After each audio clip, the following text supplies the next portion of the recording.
Waalaikumsalam.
Assalamualaikum warahmatullahi wabarakatuh. A'udzu billahi minasyaitonir rajim. Bismillahirrahmanirrahim. Alhamdulillahi rabbil alamin. Hamdan katsiran tayyiban mubarakan fih.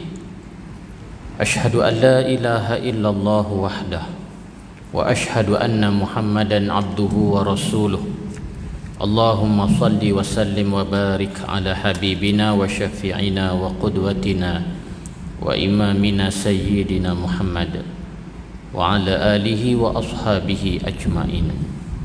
Allahumma allimna ma jahilna wa zakirna ma nasina warzuqna tilawata kitabik ana al-layli wa atrafan nahar waj'alhu lana hujjatan ya rabbal alamin. Rabbi shrah li sadri wa yassir li amri wahlul 'uqdatam min lisani yafqahu qawli. Rabbi yassir wa la tu'assir. Ya alim 'allimna min 'ilmik ma tarda bihi 'anna wa la tu'akhidna bima ta'lamuhu minna. Ya halim khalliqna bi khuluqil halm wa haqqiqna bi haqa'iqil 'ilm. Subhanaka la ilma lana illa ma 'allamtana innaka antal alimul hakim.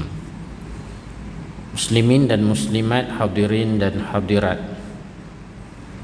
mudah-mudahan dirahmati Allah Ta'ala. Yang berbahagia Al-Fadil Tuan Imam, tuan-tuan guru, para alim ulama. Hadirin sekalian, malam ni kita mula pengajian kita dalam tafsir Al-Quran ni Abdul Aziz Ni'mat Suratul Rahman.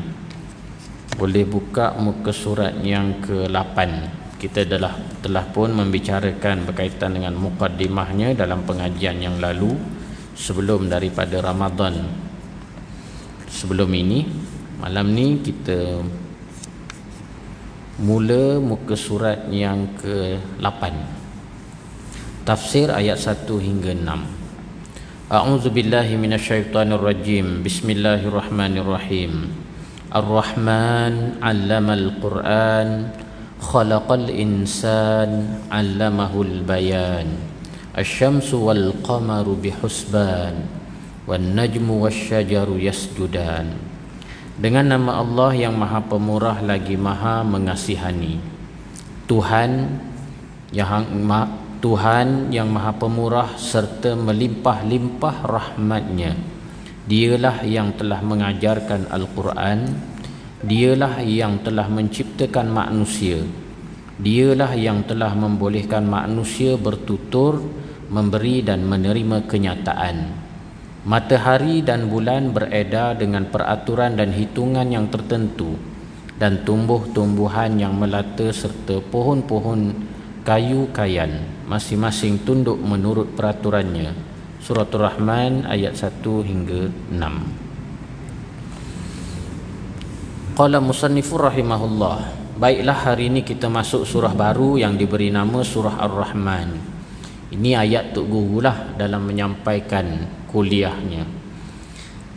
Masuk dalam surah baru iaitu surah Ar-Rahman. Sebelum kita sebelum kita isi makna, kelihatan dalam surah ini ada satu atau dua perkara pelik. Yang pertamanya adalah perkataan Ar-Rahman. Hanya disebutkan Ar-Rahman, sepatah perkataan sahaja. Dalam bahasa percakapan manusia di muka bumi ini tidak ada yang bercakap dengan sepatah perkataan. Khasnya bahasa Arab maupun bahasa Melayu, bahasa Inggeris atau apa-apa bahasa sekalipun. Allah Ta'ala mulakan surah ini dengan menyebut satu patah perkataan, Ar-Rahman. Menjadi suatu benda yang agak luar biasa dan juga pelik bila mana ucapan ataupun perkataan yang disebut itu hanya sepatah saja. Orang biasanya tak cakap sepatah. Biasanya orang akan bercakap ataupun perkataan yang kita cakap ini mesti ada beberapa patah perkataan untuk bagi faham makna. Tapi dalam ayat ini Allah Ta'ala mulakan dengan hanya sebut sepatah sahaja. Lepas pada Ar-Rahman dia letak situ nombor 1. Maknanya itu ayat yang pertama. Kalau orang yang mengaji, belajar ilmu bahasa yang dikenali sebagai ilmu Nahu, kitab yang digunakan di kampung-kampung dan pondok-pondok di tanah Melayu disebut sebagai Al-Ajrumiyah. Inilah kitab bagi orang yang mengaji di pondok. Dalamnya disebutkan Al-Kalamu wal Lafzul Murakkabul Mufidu bil Wad'i. Tok Guru sebut bahawa kalau kita ngaji bahasa ataupun khususnya orang-orang Melayu ataupun menjadi kebiasaan, siapa-siapa yang nak mempelajari ilmu bahasa Arab, lughah, nak mengaji berkaitan dengan bahasa, disebut dalam bahasa Arab mengaji lughah. Begitu juga dekat madrasah-madrasah ataupun di pondok-pondok, pesantren-pesantren pengajian, nak tahu, nak kenal berkaitan dengan ilmu Nahu, biasanya antara kitab utamanya ialah kitab Matan Al-Ajrumiyah. Matan Ajrumiyah ini dikarang oleh Ibni Ajrum, Abu Abdullah Muhammad bin Abdullah bin Daud As-Sanhaji, dikenali sebagai Ibnu Ajrum. Lahir pada tahun 672 Hijrah dan meninggal dunia pada tahun 723 Hijrah. Dan inilah kitab yang paling penting untuk tahu ataupun nak reti berkaitan dengan Nahu Saraf. Sebab bahasa Arab ni dia tak mudah-mudah. Suka-suka hati kita je nak baca baris depan, baris atas, baris bawah ataupun berbariskan dengan mati. Baca marfu' ke, mansub ke, majrur ataupun majzum. Dia ada 4 tu. Huruf tu baris dekat satu-satu perkataan tu, huruf akhirnya nak baca baris depan ataupun nak baca baris atas ataupun nak dibacakan dimansubkan. Kalau ikut istilahnya berbaris atas, ataupun majrur, nak baca baris bawah ataupun nak baca baris mati. Sebab kalau mari perkataan bahasa Arab yang tak ada baris, kita jadi tak reti baca kalau kita tidak menguasai ilmu Nahu. Begitu juga dengan satu-satu perkataan tu, boleh ke tidak baca tanwin ataupun baca satu baris sahaja. Faham tak ni tuan-tuan? Macam tak berapa nak faham dah ni. Tak apalah. Tapi nak ceritanya, bila mana kita nak mengetahui berkaitan dengan bahasa Arab ni, di antara perkara utamanya dan menjadi silibus pengajian berkaitan dengan ilmu bahasa ataupun Nahu, dia akan menggunakan kitab Matan Ibnu Ajrum ini. Matan Jurumiyah orang kita kata.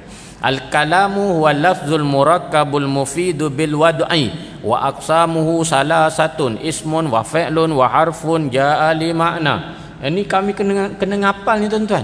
Saya masa tingkatan 1 ngaji di pondok Madrasah Darul I'tisam Kuala Nerang, Kedah. Belajarlah sikit-sikit. Kemudian tapi saya tak lama di Madrasah Darul I'tisam. Berhenti kat sana Kemudian tukar pula, mengaji jugalah pondok Huduh-Huduh lah dekat Terengganu. Kat Terengganu pun inilah dia matan yang kita ngapal lah. Inilah dia matan Nahu yang kita hari-hari duk ulang, sampai berbuih. Mulut tu ulang-ulang tu lekat dalam kepala. Al-kalamu huwa lafzul murakkabul mufid bil wad'i. Kalam ataupun percakapan ini ialah lafaz yang tersusun, yang memberi faedah.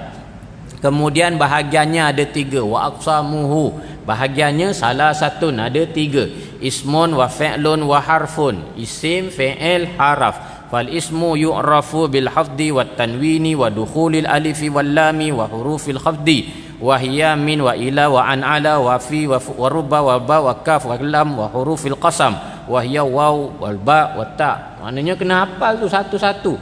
Isim ni dia dikenali bil khafdi, dengan berbaris bawah. Wat tanwini, dan satu perkataan tu ada tanwin. Kalau ada tanwin dalam perkataan tu, maknanya kenal lah tu, ini adalah isim. Ataupun berbaris bawah, dimajrurkan dia. Begitu juga dengan masuk alif dan lam. Satu perkataan tu kalau ada alif lam kat depan, isim lah tu. Dia kalau bahasa Inggeris dia panggil apa ya? Saya tak faham, saya tak reti sangat bahasa Inggeris ni, sebab kita tak ngaji mana bahasa Inggeris. Satu lagi bahasa Inggeris ni kita eja lain, sebutnya lain. Tu nyampah tu kadang-kadang kan. Eja O-N-E, kalau ikut kita one lah. Tapi sebutnya one, kan payah tu. C-U-P-C-A-K-E, cup caka, cupcake, kan jadi payah. Kalau bahasa Arab sebut tu dia tak lari.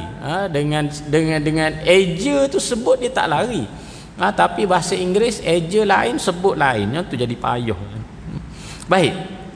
Jadi kalau perkataan tu ada alif lam, maknanya kita tahulah perkataan itu adalah isim. Misal contoh al-malaikah. Al-malaikah tu dia ada alif lam, betul? Ar-Rasul, maknanya Ar-Rasul ada alif lam, maknanya itu perkataan isim lah tu. Apa lagi? Al-Madrasah, maknanya itu adalah menunjukkan kepada isim. Perkataan itu nama dia isim. Wa hurufil hafdi, dan juga masuk kepada perkataan isim ini ialah huruf jar, huruf hafdi. Min, ila, an, ala, fi, ruba, ba, kaf, lam. Ni huruf-huruf jar. Begitu juga masuk kepada isim ni huruf-huruf qasam, huruf sumpah. Waw, ya, ta, wallahi, wabillahi, watallahi. Maknanya perkataan Allah itu dikira sebagai isim. Perkataan tu isim. Payah susah tak? Tak payah ngaji lah. Nanti lama-lama jadi gila isim pula, payah. Maknanya tapi perkataan bahasa Arab ini dia mestilah merangkumi beberapa patah perkataan. Orang tak sebut dengan satu patah perkataan sahaja. Kalau sebut satu perkataan, orang jadi tak faham. Itu yang Tok Guru nak sampaikan. Itu asas silahnya. Tok Guru kata inilah dia asas silahnya, permulaannya. Mula-mula kita membaca kitab Nahu tidak disebutkan permasalahan bersuci dan air wuduk, tak. Tapi disebutkan mengenai bahasa. Al-kalamu huwa lafzul murakkabu, bahasa yang keluar dari mulut mestilah bersusun dua perkataan, tak boleh satu patah perkataan. Jadi Tok Guru sebut bahawa biasanya kita bila bercakap mesti ada 2-3 patah perkataan, barulah orang boleh faham. Berbanding dengan ayat Quran ini, Allah Ta'ala cuma sebut Ar-Rahman, satu patah perkataan sahaja. Habis tu faham ke tak faham? Supaya hamba kata air, sepatah itu sahaja yang keluar dari mulut hamba. Mana ada orang reti air itu dimaksudkan kepada apa? Orang akan tertanya-tanya, apakah yang dimaksudkan oleh Tok Guru dengan air? Adakah air hujan, air panas atau air batu? Jadi orang tak faham. Bila kita sebut air, gapo dia air? Orang tak faham lah, sebab satu patah perkataan sahaja. Tapi kalau hamba kata saya mahu air, hamba nak air, bila sebut begitu jadi faham tak? Faham lah. ada tiga patah perkataan. Ambo, no, air. Jadi tiga patah perkataan orang jadi faham selalu. Kalau sebut air saja, gapo dia air? Jadi itu di antara kaedah ataupun susunan bahasa. Kalau ambo sebut saya mahu air, orang akan reti lalu, orang akan reti terus. Kena susun patah perkataan itu satu persatu. Dalam bahasa Arab disebut sebagai mubtada khabar. Mesti ada mubtada dan mesti ada khabar, iaitu subjek dan predikat. Kena ada kedua-duanya. Jadi kalau kita sebut Tok Imam, tak faham apa dia Tok Imam, kan?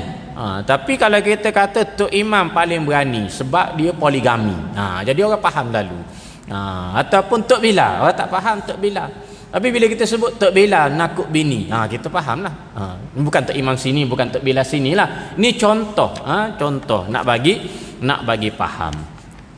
Tapi dalam Al-Quran disebutkan sepatah perkataan sahaja, yakni Ar-Rahman. Biasanya mesti tersusun 2-3 patah perkataan. Tapi dalam Quran Allah Ta'ala bawa mari satu patah perkataan sahaja, iaitulah Ar-Rahman. Kemudian stop, berhenti terus.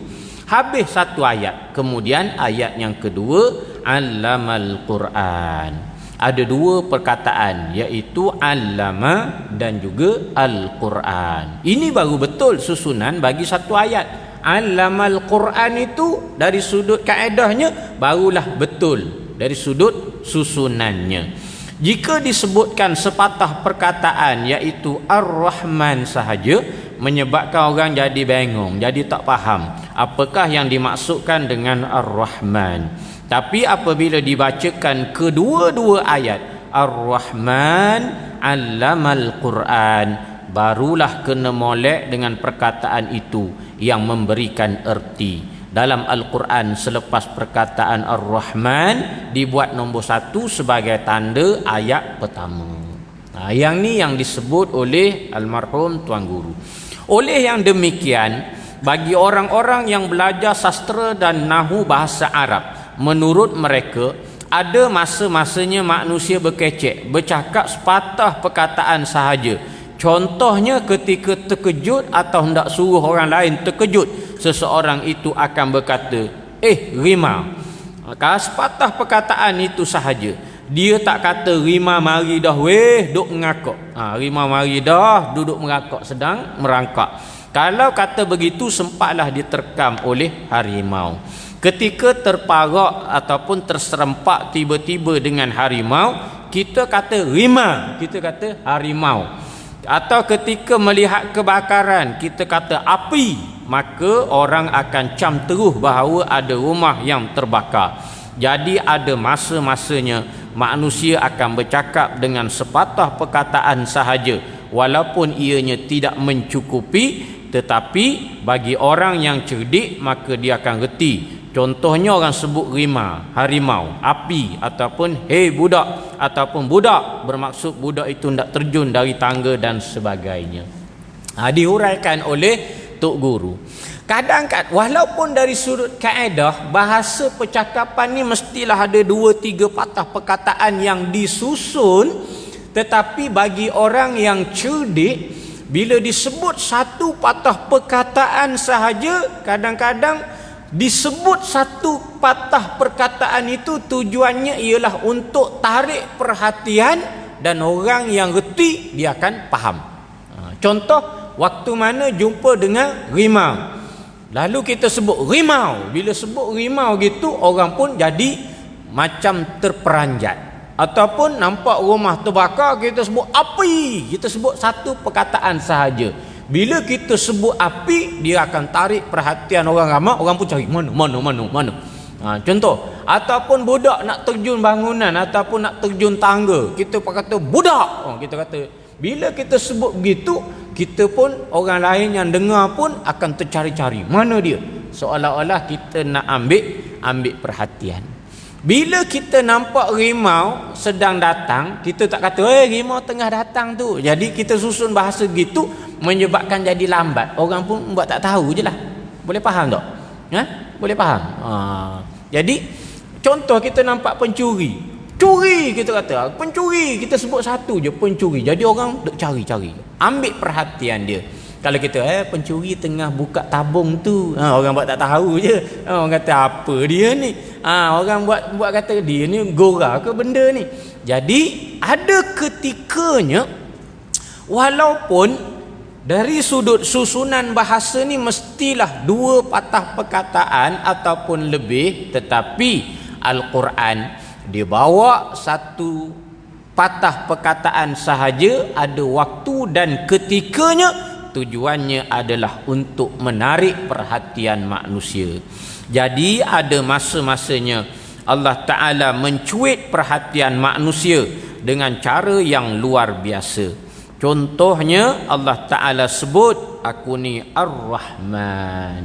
Allah Ta'ala sebut Ar-Rahman itu ialah Allah Ta'ala nak cuit perasaan kita, nak tarik perhatian kita. Maknanya aku ni amat pemurah. Sebutan Ar-Rahman ini memang kita ada menyebutnya hari-hari. Hari-hari kita akan bacanya. Ia terkandung dalam kalimah basmalah, Bismillahirrahmanirrahim.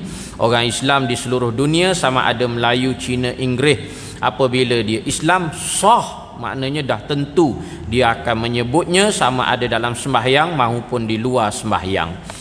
Bila kita Islam, dah tentu kita akan sebut basmalah ataupun kita akan sebut bismillah. Dalam bismillah itu ada perkataan Ar-Rahman. Jadi setiap hari sebagai individu Muslim, tak kira apa bangsa sekalipun, pasti kita akan ada menyebut nama Allah, iaitulah Ar-Rahman. Contohnya dalam sembahyang, ketika hendak membaca surah Al-Fatihah, kita akan baca a'udzubillahi minasyaitonirrajim, bismillahirrahmanirrahim.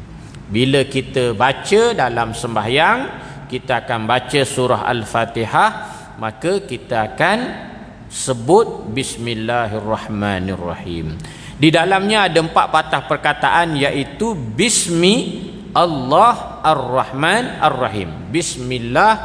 Bismillah tu maknanya ada 2 perkataan lah. Bismi 1, Allah tu 2, Ar-Rahman 3, Ar-Rahim tu 4. Dalam Bismillahirrahmanirrahim itu ada 4 patah perkataan.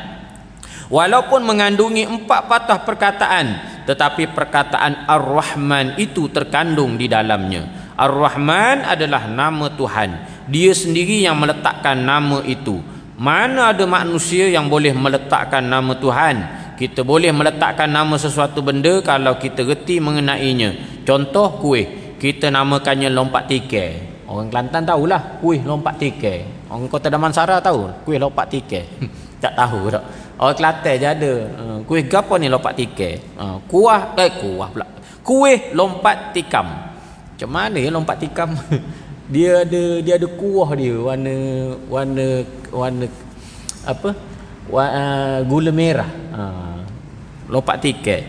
Kalau kereta orang tak namakannya lompat tikam, maknanya kalau kereta orang tak namakan kereta tu lompat tikam.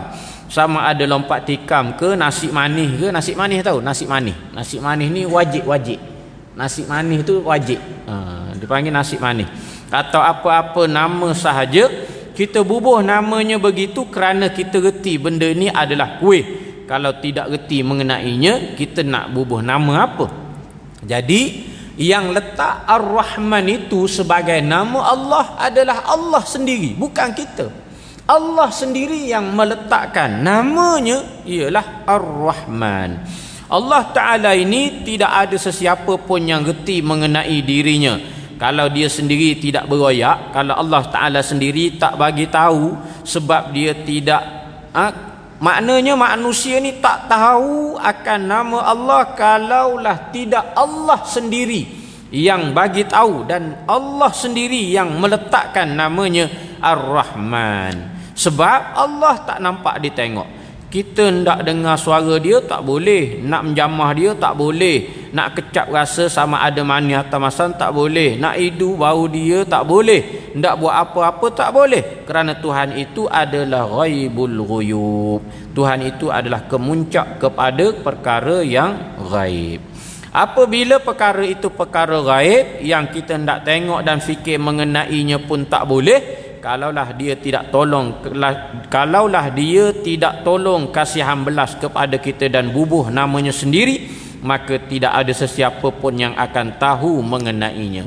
Kalaulah Allah tidak meletakkan nama Allah, nescaya kita tidak mengetahui akan namanya. Dan nama-nama itu sendiri merupakan bayangan kepada sesuatu perkara. Kalau kita sebut nama lompat tikam, orang akan terus mengetahui rasanya yang sedap. Contoh kita letak pada kuih itu lompat tikam. Lompat tikam maknanya kita tahulah itu adalah kuih yang sedap. Kemudian muka surat yang seterusnya kita berhentilah berkaitan dengan lompat tikam ni. Lompat tikam apa semua ni jadi tak faham. Lepas tu Tok Guru ada bawa mari pula berkaitan dengan orang tua-tua dulu, bubuh nama hantu pok yak apa semua ni, lagi tak faham nanti. Jadi muka surat tu kita tinggal. Sebab orang tua-tua dulu ajar malam-malam nak bagi takut, dia kata mari hantu pok yak. Jadi letak nama hantu pok yak tu orang tua-tua dulu. Jadi budak-budak pun tahulah berkaitan dengan hantu, namanya hantu pok yak. Cakap kepada orang Kota Damansara nanti tak reti pula tak. Kita berhenti kat tu.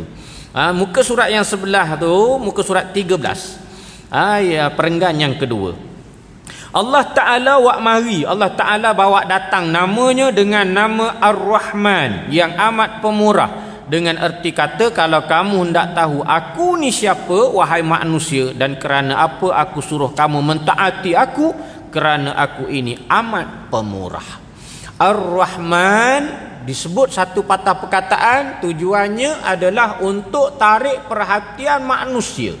Kemudian Allah Subhanahu wa taala tarik perhatian kita ni ialah nak bagi tahu bahawa Allah sangat pemurah, dan oleh kerana itu kamu sebagai hamba kepada Allah hendaklah sentiasa taat kepada Allah Subhanahu wa taala. Para hadirin semua, kalau kita mendengar cikgu mengajar ilmu alam ni ialah ilmu sains lah. Dulu orang mengaji apa? Sains lah. Dulu namanya ilmu alam. Tak. Sekarang ni dah tukar dah. Dia tak nama ilmu alam. Zaman saya dipanggil alam dan manusia. Mata pelajaran tu dah disebut alam dan manusia. Lepas tu zaman sekarang ni sains balik kot. Apa dia? Geografi ya kot. Saya dulu tak belajar geografi. Dia tak ada mata pelajaran geografi. Zaman saya ada mata pelajaran alam dan manusia. Kalau kita mendengar cikgu mengajar ilmu alam, dia bagi tahu bahawa atas muka bumi ini ada udara. Dalam udara itu pula ada oksigen, hidrogen dan tak apa lagi. Makanan kita pula mengandungi zat besi, zinc dan lain-lain zat.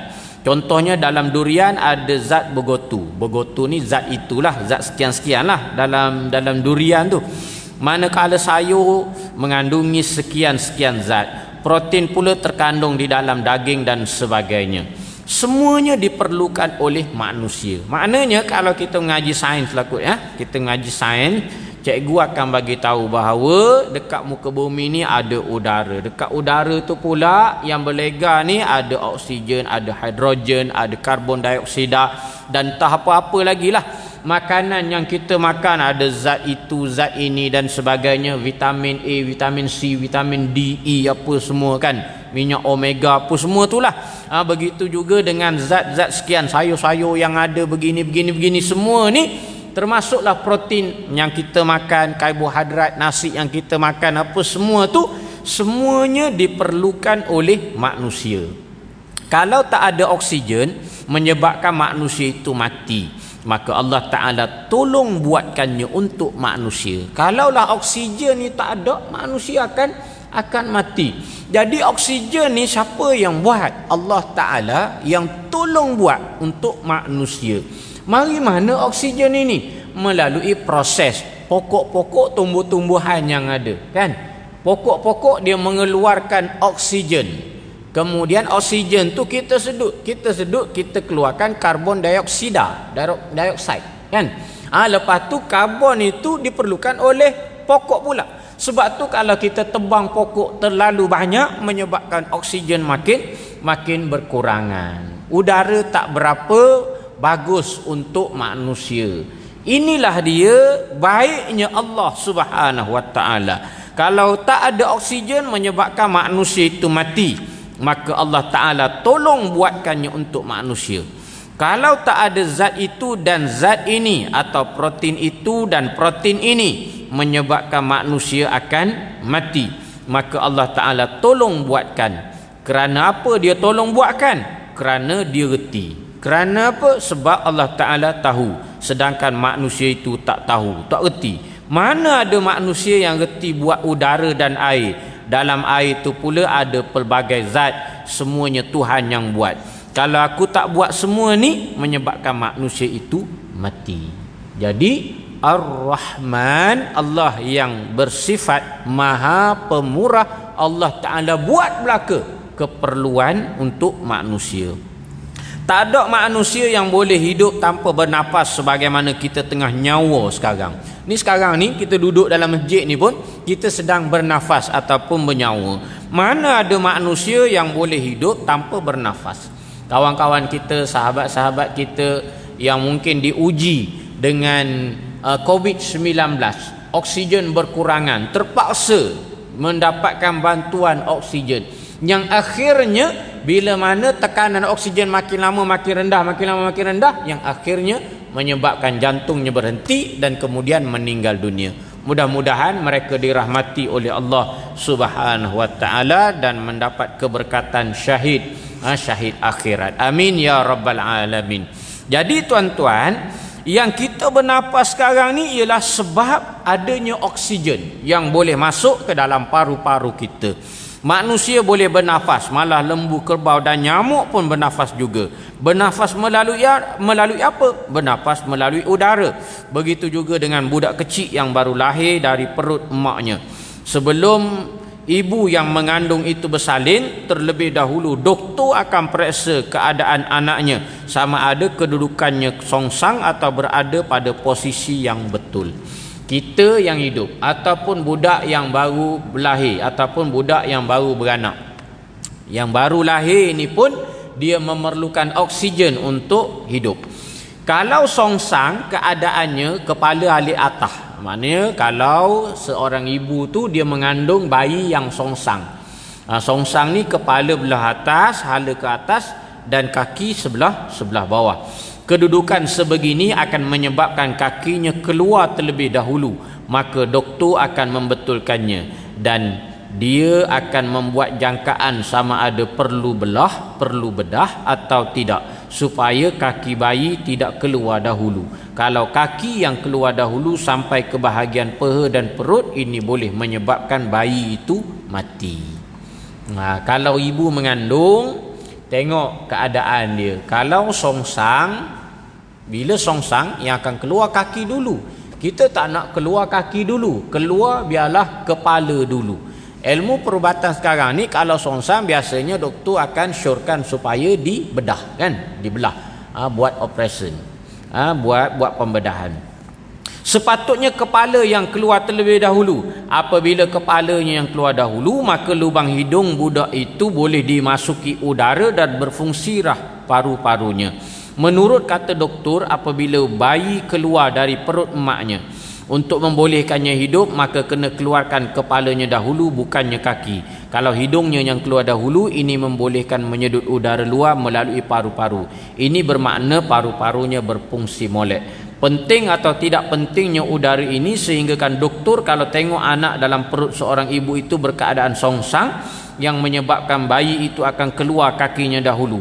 Ini adalah masalah besar bagi mereka. Kalau keluar juga bayi itu dalam keadaan songsang, sekerat tubuhnya sudah keluar ke alam lain, ke alam dunia, sedangkan hidung bayi di dalam perut ibu itu masih tidak dimasuki udara, yang akhirnya menyebabkan budak itu mati. Begitulah kepentingan hal ini. Jadi Allah Ta'ala yang bersifat Ar-Rahman, Allah Ta'ala ciptakan udara dan adanya oksigen. Oksigen itu merupakan keperluan untuk manusia untuk terus hidup. Kita bernafas, kita sedut oksigen, dan kita keluarkan udara yang lain pula. Baik tuan-tuan, macam itulah juga budak yang baru lahir. Budak yang baru lahir juga dia memerlukan oksigen. Bila nak lahirkan anak, biasanya doktor akan pastikan yang akan keluar itu ialah kepala dulu. Apa sebab yang keluar tu kepala dulu? Sebab kalau kepala keluar dulu, maka keluarlah sekali dengan hidung, dan kemudiannya budak itu bolehlah bernyawa ataupun bernafas. Dengan dia keluar ke dunia ini, maka dia akan sedut udara oksigen dan berfungsi eloklah dia punya paru-paru.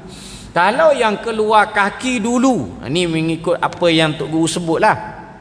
Kalau keluar kaki dulu, songsang, kaki dah duduk kat luar, dekat dunia, tapi hidung, mulut masih duduk dalam rahim mak dia. Dan itulah yang menjadi satu masalah besar kepada budak yang baru lahir. Mungkin boleh menyebabkan kematian. Budak tu mati, mak dia pun mati. Mungkin sebab kepala badan semua dah masuk, dah keluar dah ke alam dunia. Tetapi dia punya hidung masih lagi dalam perut mak dia. Mungkinlah sebab itu. Dan satu lagi bahayalah juga, sebab kaki tangan apa semua ni jadi pelik lah pula. Tapi kalau keluar kepala dulu, habis semua keluar.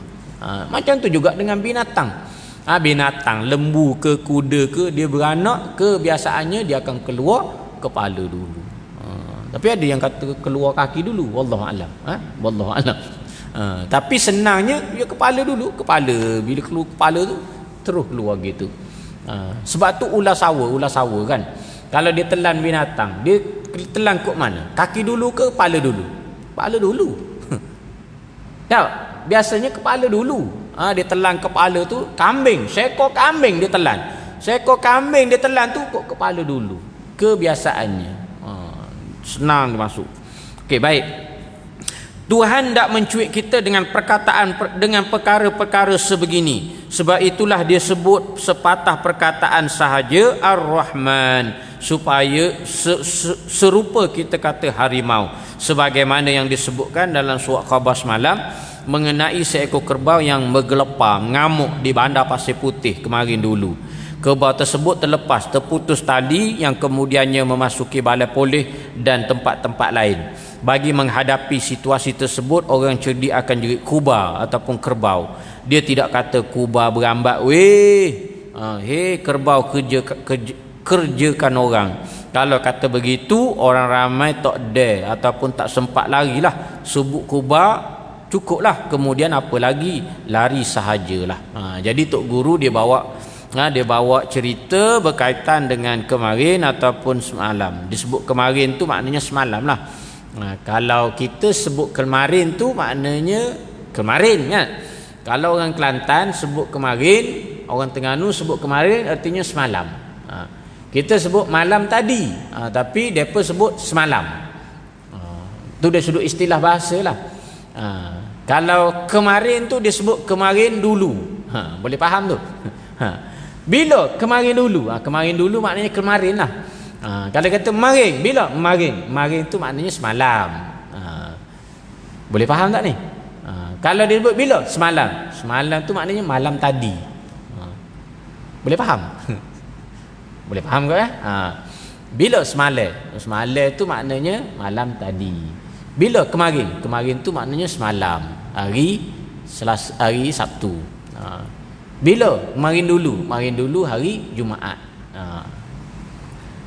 Faham dah? Jadi supaya kemarin tu supaya kemarin dulu maknanya kemarin lah. Kerbau tersebut terlepas dan terputus tali, kemudian masuk balai polis dan gelepar kat tempat-tempat lain apa semua ni. Jadi orang duk menjerit ataupun orang berteriak kubah ataupun kerbau bila orang sebut satu patah perkataan saja, menyebabkan orang akan ambil perhatian. Tapi kalau orang duk sebut kubah duk berambat orang sebut gitu, orang buat tak tahu je lah. Orang tak ambil perhatian sangat. Jadi bila disebut satu perkataan sahaja, kerbau sahaja, cukuplah menyebabkan orang lain akan rasa takut dan juga lari. Jadi ada masa-masanya jika kita hendak mencuit orang ramai supaya sedar, maka kita hanya sebut sepatah perkataan sahaja sebagaimana Allah Ta'ala sebut Ar-Rahman, aku ini pemurah. Allah Ta'ala nak cuit perasaan kita, nak panggil kita, nak gamit kita, nak ambil perhatian. Oleh sebab aku ini pemurah, aku ini baik dan aku ini berbudi, maka kenapa kamu menolak aku? Di manakah lagi hendak dicari yang lebih baik budinya berbanding aku? Allah Ta'ala pemurah, Allah Ta'ala lah yang sangat berbudi, Allah Ta'ala lah yang sangat mengasih. Kenapa manusia menolak Allah Ta'ala? Mana lagi nak cari Tuhan yang baik budinya berbanding Allah? Jadi cikgu yang mengajar ilmu alam boleh mengajar dan mensyarahkan anak-anak muridnya bahawa sebagai manusia kita bergantung pada budi Allah Ta'ala.